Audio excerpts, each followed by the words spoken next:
Hello student, ಈ ವಿಡಿಯೋದಲ್ಲಿ ನಾವು ಇನ್ಕಮ್ ಟ್ಯಾಕ್ಸ್ ಸಬ್ಜೆಕ್ಟ್ನ case study set off carry forward ಮೇಲೆ ಪ್ರಶ್ನೆ ಕೇಳಿದಾಗ ಯಾವ ರೀತಿ ಆನ್ಸರ್ನ ಸಾಲ್ವ್ ಮಾಡಬೇಕು ಮತ್ತೆ ಕೇಸ್ ಸ್ಟಡಿಗೆ ಥಿಯರಿ ಯಾವ ರೀತಿ ಬರೀಬೇಕು ಇದ್ರ ಕುರಿತು ಡಿಸ್ಕಷನ್ ಮಾಡೋಣ. ಸೊ ಒಂದು ಎಕ್ಸಾಂಪಲ್ ತಗೊಂಡಿದ್ದೀನಿ. ಕೇಸ್ ಸ್ಟಡಿಗೆ ಸೆಟ್ ಆಫ್ ಕ್ಯಾರಿ ಫಾರ್ವರ್ಡ್ ಬಂದ್ರೆ ಯಾವ ರೀತಿ ಆನ್ಸರ್ನ ಸಾಲ್ವ್ ಮಾಡಬೇಕು. In this video we are going to discuss case study question set off carry forward. So first, in a set of carry forward, we will make total 5 headings: income from salary, income from house property, income from business, income from capital gain, income from other source. So there are total 5 incomes in set of carry forward format. First, we have to see income from salary. ಮೊದಲು ಪ್ರಶ್ನೆಯಲ್ಲಿ ಏನ್ ಮಾಡ್ಬೇಕಂದ್ರೆ income from salary ಏನಾದ್ರೂ ಕೊಟ್ಟಿದ್ದಾರಾ ನೋಡ್ಬೇಕು. So ಮೊದಲೇ heading income from salary. So ಈ ಪ್ರಶ್ನೆಯಲ್ಲಿ income from salary 1,30,000 ಇದೆ. ಸೊ ಇನ್ಕಮ್ ಫ್ರಮ್ ಸ್ಯಾಲರಿಗೆ ಯಾವುದೇ ಡಿಡಕ್ಷನ್ ಇರೋದಿಲ್ಲ, ಡೈರೆಕ್ಟ್ ಆಗಿ ಔಟರ್ ಕಾಲಮ್ ನಲ್ಲಿ ಅಮೌಂಟ್ ತೊಗೊಂತೀವಿ. ಯಾಕಂದ್ರೆ ಸ್ಯಾಲರಿಯಲ್ಲಿ ಯಾವುದೇ ಲಾಸ್ ಇರಲ್ಲ, ಸ್ಯಾಲರಿಯಲ್ಲಿ ಯಾವುದೇ ಅಡ್ಜಸ್ಟ್ಮೆಂಟ್ ಇರಲ್ಲ, ಔಟರ್ ಕಾಲಮ್ ನಲ್ಲಿ ತಗೋತೀವಿ. Second heading house property. So ಅದರಲ್ಲಿ ಎರಡು ವಿಧ ಇರುತ್ತೆ. ಬಾಡಿಗೆ ಬಿಟ್ಟಿರೋ ಮನೆಗೆ LOP ಅಂತ ಕೊಟ್ಟಿರ್ತಾರೆ, ಸ್ವಂತ ಮನೆಗೆ SOP ಅಂತ ಕೊಟ್ಟಿರ್ತಾರೆ. ಯಾವಾಗ್ಲೂ LOP ಇಂದ ಗೇನ್ ಆಗುತ್ತೆ, SOP ಇಂದ ಲಾಸ್ ಆಗಿದ್ನ ಕೊಟ್ಟಿರ್ತಾರೆ.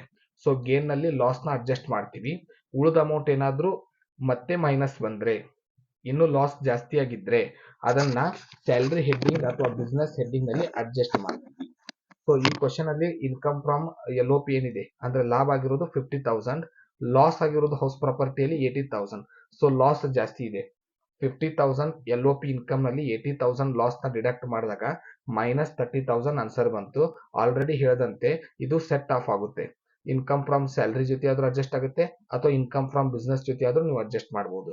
ಸೊ 1,30,000 30,000 ಲಾಸ್ ನ ಮೈನಸ್ ಅಡ್ಜಸ್ಟ್ ಮಾಡಿದಾಗ 1,00,000 rupees ಬ್ಯಾಲೆನ್ಸ್ ಉಳಿತು.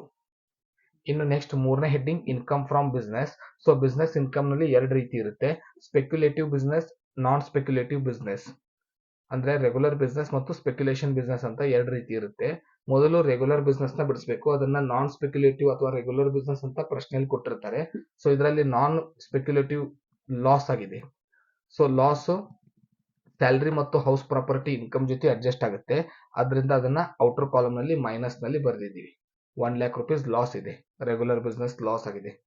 ಇನ್ನು ಸ್ಪೆಕ್ಯುಲೇಷನ್ ಬಿಸ್ನೆಸ್ ಪ್ರಾಫಿಟ್ ಆಗಿದೆ.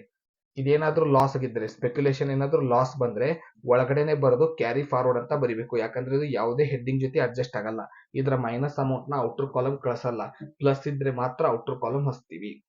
ಇನ್ಕಮ್ ಫ್ರಮ್ ಬಿಸ್ನೆಸ್ ನಮ್ third heading. In that third heading we have to record two subheadings: regular business or non-speculative business, speculative business income. So non speculative ಮತ್ತು speculative ಅಂತ ಎರಡು heading ಮಾಡ್ತೀವಿ. Income from business heading ನಲ್ಲೇ ಸಬ್ heading ಮಾಡ್ತೀವಿ. ನಾನ್ speculative ಅಂದ್ರೆ ಒಂದೇ, regular business ಅಂದ್ರೂ ಒಂದೇ. ಯಾವುದೇ ಬಿಸ್ನೆಸ್ ಇನ್ ಇನ್ಕಮ್ ಕೊಟ್ಟರು ಕೂಡ ರೆಗ್ಯುಲರ್ ಅಂತಾನೆ ತಗೋತೀವಿ. ಸೊ ಆ ರೆಗ್ಯುಲರ್ ಬಿಸ್ನೆಸ್ ಇನ್ ಇನ್ಕಮ್ ನಲ್ಲಿ ಲಾಸ್ ಮೈನಸ್ ಮಾಡಿ ಬ್ಯಾಲೆನ್ಸ್ ನ ಔಟರ್ ಕಾಲಮ್ ಹಚ್ತೀವಿ. ಒಂದ್ ವೇಳೆ ಮೈನಸ್ ಬಂದ್ರು ಕೂಡ ಔಟರ್ ಕಾಲಮ್ ಹಚ್ತೀವಿ. ಸ್ಪೆಕ್ಯುಲೇಟಿವ್ ಹಾಗಲ್ಲ, ಲಾಸ್ ಬಂದ್ರೆ ಔಟರ್ ಕಾಲಮ್ ಹಚ್ಚಲ್ಲ, ಓನ್ಲಿ ನಾನ್ ಸ್ಪೆಕ್ಯುಲೇಟಿವ್ ಮಾತ್ರ ಅಡ್ಜಸ್ಟ್ ಆಗುತ್ತೆ, ಸ್ಪೆಕ್ಯುಲೇಟಿವ್ ಅಡ್ಜಸ್ಟ್ ಆಗಲ್ಲ. ಇನ್ನು ನಾಲ್ಕನೇ heading income from capital gain. So income from capital gain ಅಲ್ಲಿ ಲಾಂಗ್ ಟರ್ಮ್ ಗೇನ್ ನಲ್ಲಿ ಲಾಂಗ್ ಟರ್ಮ್ ಲಾಸ್ ನ ಮೈನಸ್ ಮಾಡ್ತೀವಿ, ಶಾರ್ಟ್ ಟರ್ಮ್ ಕ್ಯಾಪಿಟಲ್ ಗೇನ್ ಅಲ್ಲಿ ಶಾರ್ಟ್ ಟರ್ಮ್ ಲಾಸ್ ನ ಅಡ್ಜಸ್ಟ್ ಮಾಡ್ತೀವಿ. ಸೊ ಲಾಂಗ್ ಟರ್ಮ್ ಜೊತೆನೂ ಶಾರ್ಟ್ ಟರ್ಮ್ ಅಡ್ಜಸ್ಟ್ ಆಗುತ್ತೆ. ಈ ಕ್ವಶನ್ ಅಲ್ಲಿ ಲಾಂಗ್ ಟರ್ಮ್ ಲಾಸ್ ಕೊಟ್ಟಿದ್ದಾರೆ, ಗೇನ್ ಜಾಸ್ತಿ, ಗೇನ್ 2,00,000 ಇದೆ, ಲಾಂಗ್ ಟರ್ಮ್ ಲಾಸ್ 1,50,000 ಇದೆ. ಸೊ ಗೇನ್ 2,00,000 ನಲ್ಲಿ 1,50,000 ಮೈನಸ್ ಮಾಡ್ತೀವಿ, 50,000 ಬ್ಯಾಲೆನ್ಸ್ ಉಳಿತು. 2,00,000 long term capital gain, 1,50,000 long term capital loss after deducting both 50,000. So ಒಂದ್ ವೇಳೆ ಇದೇನಾದ್ರೂ ಮೈನಸ್ ಅಮೌಂಟ್ ಬಂದ್ರೆ ಅಂದ್ರೆ ಲಾಸ್ ಜಾಸ್ತಿ ಇದ್ರೆ ಕ್ಯಾರಿ ಫಾರ್ವರ್ಡ್ ಅಂತ ಬರಿಬೇಕು, ಔಟರ್ ಕಾಲಮ್ ಹಚ್ಚಬಾರ್ದು. ಯಾವಾಗ ಈ ರೀತಿ ಮಾಡ್ತೀವಿ, ಸ್ಪೆಕ್ಯುಲೇಟಿವ್ ಬಿಸ್ನೆಸ್ ಬಂದಾಗ ಕ್ಯಾರಿ ಫಾರ್ವರ್ಡ್ ಮಾಡ್ತೀವಿ, ಸ್ಪೆಕ್ಯುಲೇಷನ್ ಬಿಸ್ನೆಸ್ ಲಾಸ್ ಬಂದ್ರೆ ಕ್ಯಾರಿ ಫಾರ್ವರ್ಡ್ ಮಾಡಬೇಕು. ಅಂದ್ರೆ ಒಳಗಡೆನೆ ಬರೋದು, ಅದಕ್ಕೆ ಕ್ಯಾರಿ ಫಾರ್ವರ್ಡ್ ಅಂತ ಬರಿಬೇಕು, ಔಟರ್ ಕಾಲಮ್ ಹಚ್ಚಬಾರ್ದು, ಟೋಟಲ್ ನಲ್ಲಿ ತಗೋಬಾರ್ದು. ಅದೇ ರೀತಿ ಲಾಂಗ್ ಟರ್ಮ್ ಕ್ಯಾಪಿಟಲ್ಸ್ ಅದಕ್ಕೆ ಮೈನಸ್ ಆನ್ಸರ್ ಬಂದ್ರೆ ಔಟರ್ ಕಾಲಮ್ ಹಚ್ಚಬಾರ್ದು, ಒಳಗಡೆನೆ ಬರೆದು ಅದನ್ನ ಕ್ಯಾರಿ ಫಾರ್ವರ್ಡ್ ಅಂತ ಬರಿಬೇಕು ಮೈನಸ್ ಆನ್ಸರ್ನ. ಇನ್ನು ಇನ್ಕಮ್ ಫ್ರಮ್ ಅದರ್ ಸೋರ್ಸ್, ಇದರಲ್ಲಿ ಲಾಸ್ ಕೊಟ್ರೆ ತಗೊಳ್ಳೇಬಾರ್ದು. So income from other source ನಲ್ಲಿ ಲಾಸ್ ಕೊಟ್ರೆ ತಗೊಳ್ಳೋದಿಲ್ಲ. So loss from income from interest ಇದೆ. ಸೊ ಕ್ವಶನ್ ಅಲ್ಲಿ salary, house property, business, capital ಈ 4 ಶಬ್ದ ಹೊರತುಪಡಿಸಿ ಈ 4 ವರ್ಡ್ನ ಬಿಟ್ಟು ಯಾವುದೇ ಐಟಮ್ ಬಂದರೂ ಕೂಡ ಅದನ್ನು ನಾವು ಇನ್ಕಮ್ ಫ್ರಮ್ ಅದರ್ ಸೋರ್ಸ್ ಅಂತಾನೆ ತಗೊಂತೀವಿ. Salary income, house income, capital income, business income. ಈ 4 ಶಬ್ದ ನೆನ್ಪಿಟ್ಕೊಳ್ರಿ. Salary, house, business, capital. ಈ 4ನ್ನು ಹೊರತುಪಡಿಸಿ ಯಾವುದೇ ಹೊಸ ಐಟಮ್ ಬಂದರೂ ಕೂಡ ಅದನ್ನ ಇನ್ಕಮ್ ಫ್ರಮ್ ಅದರ್ ಸೋರ್ಸ್ ನಲ್ಲಿ ತಗೊಂತೀವಿ. ಒಂದ್ ಬಂದಿದೆ ಇಂಟ್ರೆಸ್ಟ್ ಇನ್ಕಮ್, 1 lakh rupees ಇದೆ. ಸೊ ಎಲ್ಲಾನು ಟೋಟಲ್ ಮಾಡಿದಾಗ 4,70,000 ಆನ್ಸರ್ ಬರುತ್ತೆ. ಕೇಸ್ ಸ್ಟಡಿ ಕ್ವಶನ್ ಏನಿದೆ, ಈ ಲಾಂಗ್ ಟರ್ಮ್ ಕ್ಯಾಪಿಟಲ್ ಗೇನ್ 1,50,000 ಏನಿದೆ ಅದನ್ನ ಚೇಂಜ್ ಮಾಡಿ 2,20,000 ಮಾಡಿದಾಗ ಏನಾಗುತ್ತೆ ಅಂತ ಪ್ರಶ್ನೆ ಕೇಳಿದ್ದಾರೆ. ಸೊ ನಾವು ಎಲ್ಲಾ ಐಟಮ್ ನ ಸೇಮ್ ಹಚ್ಕೋಬೇಕು. ಬರೀ ಚೇಂಜಸ್ ಏನ್ ಮಾಡ್ತೀವಿ ಅಂದ್ರೆ ಲಾಂಗ್ ಟರ್ಮ್ ನಲ್ಲಿ ಮಾಡ್ತೀವಿ. ಸೊ ಗೇನ್ ಎಷ್ಟಿದೆ? 2 lakh ಇದೆ ಲಾಂಗ್ ಟರ್ಮ್. ಲಾಸ್ ಎಷ್ಟಿದೆ? 2,20,000 ಆಗಿದೆ. ಸೊ 20,000 ಮೈನಸ್ ಆನ್ಸರ್ ಬಂದ್ರೆ ಕ್ಯಾರಿ ಫಾರ್ವರ್ಡ್ ಅಂತ ಬರೀಬೇಕು.